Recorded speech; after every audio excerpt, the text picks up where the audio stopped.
오늘은 하나님의 백성이라는 주제를 가지고 우리가 말씀을 함께 살펴보고자 합니다. 대부분의 지도자들이 가장 많이 하는 말 중에 하나가 있는데요, 그것은 바로 사람이 없다라는 것입니다. 그렇게 많은 사람이 있음에도 불구하고 왜 사람이 없다라고 이야기하고 있는 걸까요? 그것은 단순히 사람의 숫자를 의미하는 것이 아니라 사람의 질을 말하고 있는데요, 초나라에 장왕이라는 왕이 있었습니다. 그는 신하의 도움으로 왕이 될 수 있었는데, 그를 곁에서 지켜본 신하들은 그가 왕이 되면 무엇인가를 할 것이다 라고 기대했기에 그를 왕으로 세웠던 것입니다. 하지만 신하들의 생각과는 달리 정왕은 왕이 된 다음 날부터 술을 먹기 시작했는데요, 왕은 신하들에게 자신이 하는 일에 대해서 토를 달거나 또 반대하는 자가 있다면 죽이겠다라고까지 말을 했습니다. 결국 신하들은 왕이 하는 것을 지켜볼 수밖에 없었는데요, 그렇게 3년이 흘러 초나라는 국력이 쇠퇴해져 갔고 사회 곳곳이 썩어져 가고 있었습니다. 이를 본 소종이라는 신하가 나라를 위해 일해 줄 것을 간청하기로 결심하고 왕을 찾아가 그의 손을 꼭 잡으면서 충정 어린 발언을 했다고 합니다. 소정은 자신이 죽을 것을 각오하고 왕에게 나아가 그 발언을 했지만 왕의 반응은 그의 생각과 전혀 다른 반응을 보였는데요, 왕은 소종을 향해 이렇게 이야기했습니다. 왜 이제야 왔소? 내가 얼마나 그대를 기다렸는지 아시오라고 이야기를 하면서 소종을 반겼다고 합니다. 초나라의 장왕이 소종을 기다렸듯이 하나님께서도 기다리는 사람이 있는데요, 하나님께서 어떤 사람을 기다리고 있을까요? 하나님께 충성된 사람을 기다리고 계십니다. 왜 충성된 사람을 기다리고 계실까요? 하나님께서 쓰시기 위해 충성된 사람을 기다리고 계시는 것입니다. 이 충성된 사람을 당신의 백성으로 삼으시고 또 함께 나아가기를 원하십니다. 오늘 본문에서도 이와 비슷한 내용이 기록되어져 있는데, 바울은 본문에서 하나님의 백성이라는 말을 아주 특별한 단어를 써서 특별하게 표현하고 있습니다. 14절을 보시면 그가 우리를 대신하여 자신을 주심은 모든 불법에서 우리를 속량하시고 우리를 깨끗게 하사 선한 일을 열심히 하는 자기 백성이 되게 하려 하심이라 라고 말씀하고 있습니다. 여기서 우리가 살펴보아야 할 단어는 바로 자기 백성이라는 단어입니다. 이 단어는 구약의 이스라엘 민족이 하나님의 선민이 되었던 것처럼 신약의 성도들도 하나님 앞에 특별히 선택된 백성이다라는 사실을 가리키고 있는데, 이렇게 선택된 백성에게는 하나님의 은혜와 긍휼과 사랑으로 둘러싸여 그 삶을 살아가게 된다라는 것을 이야기하고 있습니다. 이러한 내용을 오늘 본문을 통해 기록하고 있는 동시에 하나님께서 우리를 자기 백성 삼아주신 목적과 우리가 그분의 백성이 되는 과정에 대해서도 기록하고 있습니다. 하나님께서 우리를 당신의 백성으로 삼으신 그 목적이 무엇입니까? 14절에서 그 답을 찾을 수 있는데요, 모든 불법에서 우리를 속량하시고 우리를 깨끗하게 하여 선한 일을 열심히 하는 백성으로 삼으시려는 것이었습니다. 여기서 언급하고 있는 선한 일은 어느 한 가지의 일을 가리키고 있는 것이 아니라 모든 일을 말하고 있습니다. 성경에서 언급된 선하다는 언제나 거의 예외 없이 하나님이 기뻐하시는 모든 일에 대해서 말하고 있는데요, 본문에서도 어느 특정한 일을 두고 이야기하고 있는 것이 아니라 주어진 모든 일에 대해서 언급하고 있습니다. 본문에서 언급하고 있듯이 선한 일만 한다면 하나님의 백성이 될 수 있는 걸까요? 이 말에는 숨겨져 있는 의미가 있는데 바로 다른 사람들이 시샘을 느끼도록 열심히 하라라는 의미가 숨겨져 있습니다. 이처럼 우리가 다른 사람에게 부러움과 질투의 대상이 될 정도로 하나님이 기뻐하시는 모든 일에 헌신하게 하려고 우리를 특별한 백성으로 삼으신 것입니다. 이것은 하나님의 백성으로 부름을 받은 그리스도인에게 주어진 삶의 자리이기도 합니다. 그렇기 때문에 우리는 무엇을 하는 데 있어서 모든 것을 하나님의 영광을 위해서 할 수 있어야 하는데요. 왜 그렇게 해야 하는 걸까요? 우리가 하나님의 백성이기 때문에 하나님의 영광을 위해 할 수 있어야 하는 것입니다. 사실 하나님의 백성이 된다라는 것은 그리 어려운 일은 아닙니다. 예수 그리스도를 진정한 나의 구주로서 고백함으로 하나님의 백성이 될 수 있습니다. 중요한 것은 우리가 예수 그리스도를 나의 구주로 고백함으로써 하나님의 백성이 되는 과정이 끝나는 것이 아니다라는 것입니다. 이러한 과정은 우리가 살아가는 동안 계속해서 진행되어지는데요.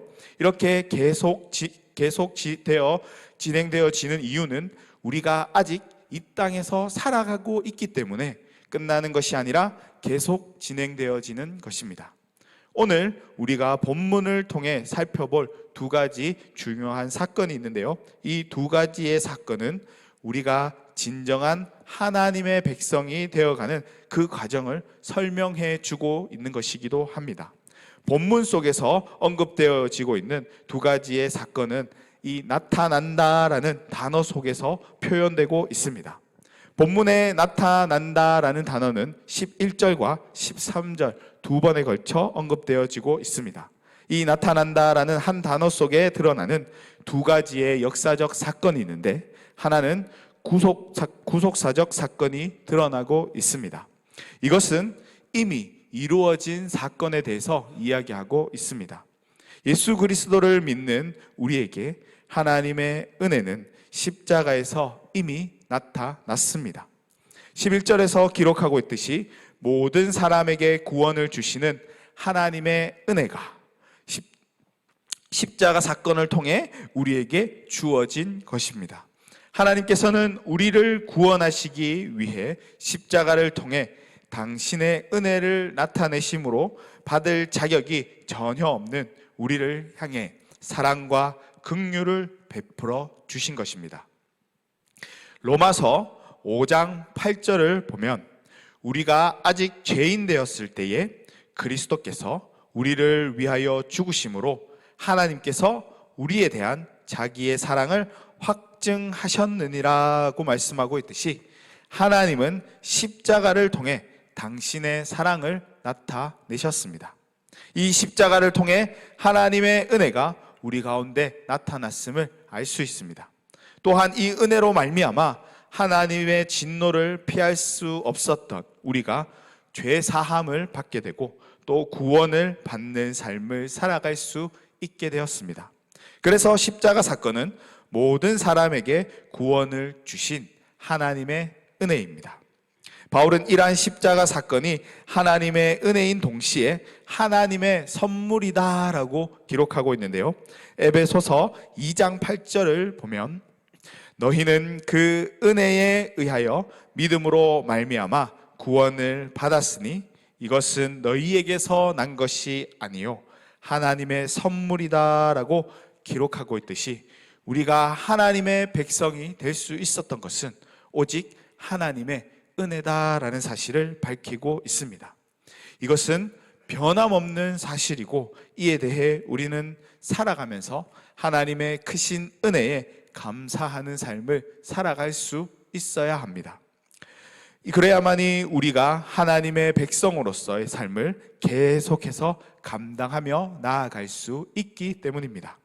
또 다른 역사적 사건은 종말론적 사건과 관계가 있습니다.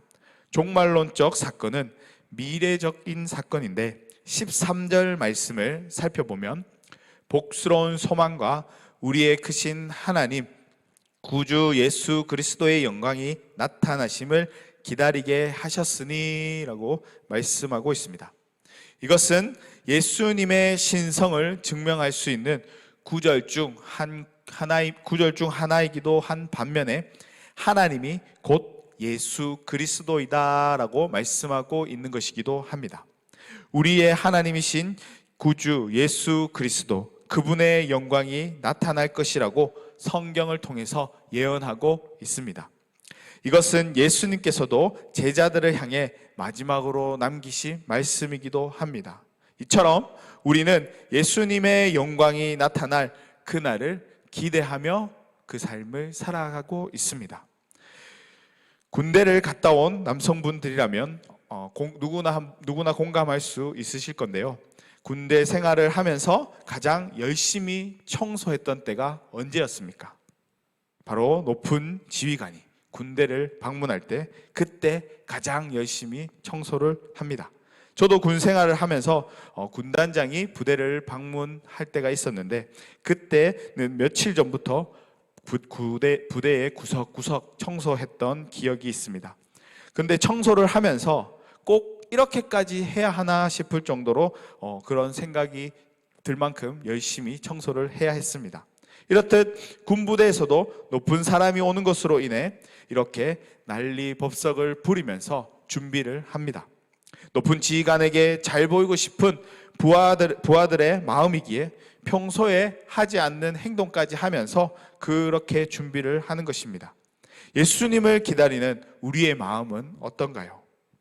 우리가 할 수 있는 가장 최선을 다해 주님을 기다리는 삶을 살아가고 있으신가요?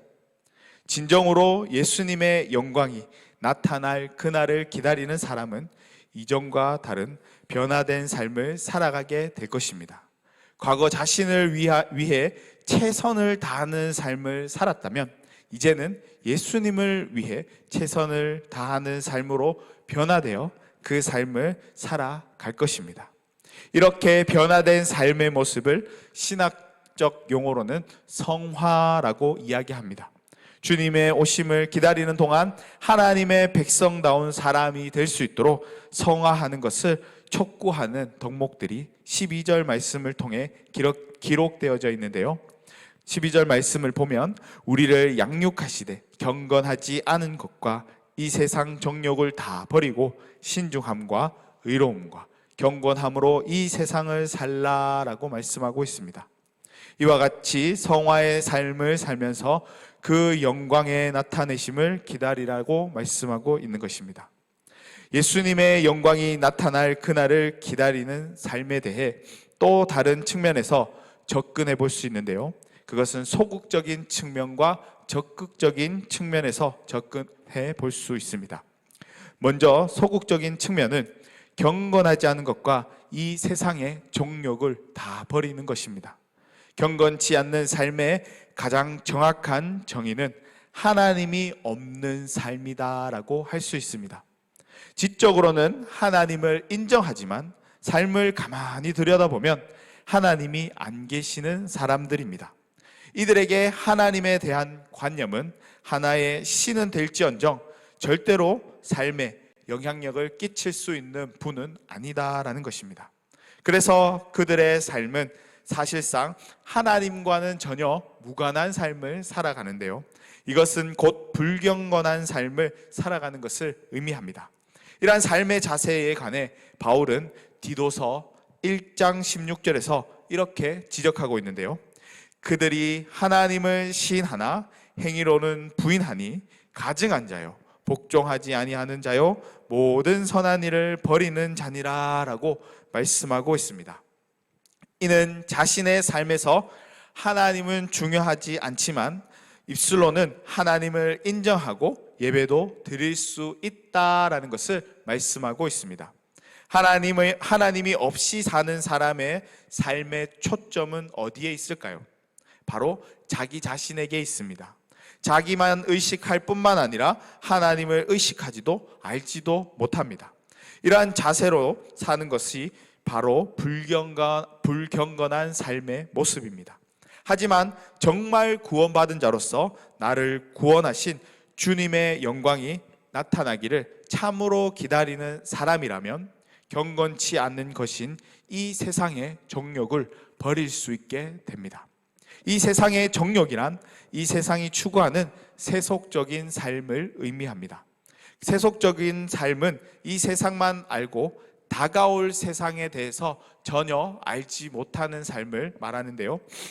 그렇다면 왜 사람들은 이 세상에 얽매여서 세속적인 삶을 추구하며 살아가는 것일까요?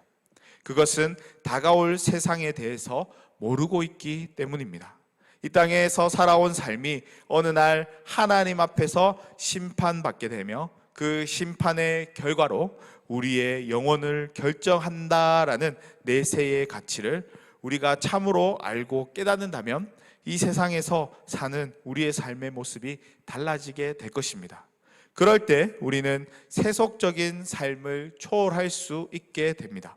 우리가 정말 주님의 영광을 바라보고 그 영광이 나타날 수 있기를 기대한다면 경건치 못한 것과 이 세상의 정욕을 넘어서는 삶을 살아갈 수 있습니다. 이는 소극적인 측면을 넘어 이제 적극적인 측면에서의 삶을 살아갈 수 있도록 해주는데요.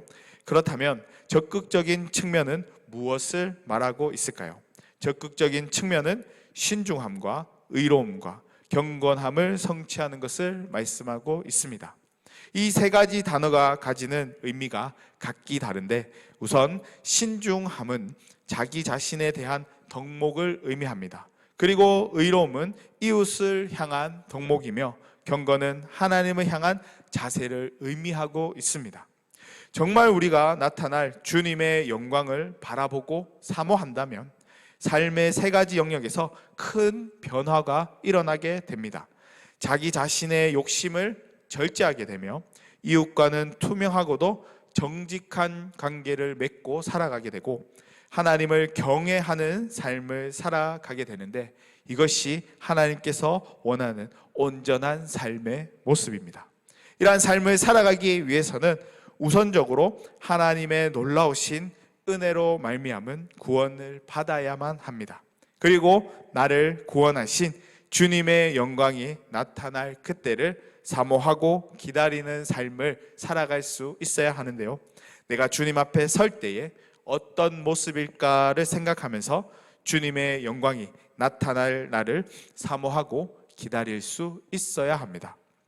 이 사실을 기억하면서 다시 한번 본문의 가장 중요한 구절인 14절 말씀을 우리 함께 읽어보도록 하겠습니다. 14절 말씀입니다. 시작.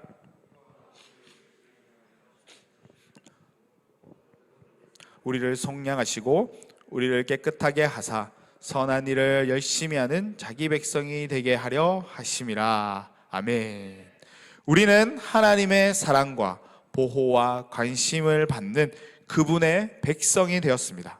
하나님께서 우리를 당신의 백성으로 삼으신 이유는 우리로 그분이 기뻐하는 일을 열심히 할 수 있도록 하기 위해서입니다.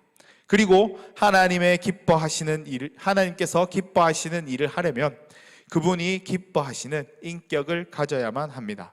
하나님이 기뻐하시는 인격이 되어 가려면 먼저 하나님의 은혜를 깨닫고 구원을 받아야 합니다. 이것이 그리스도인의 삶의 출발점입니다.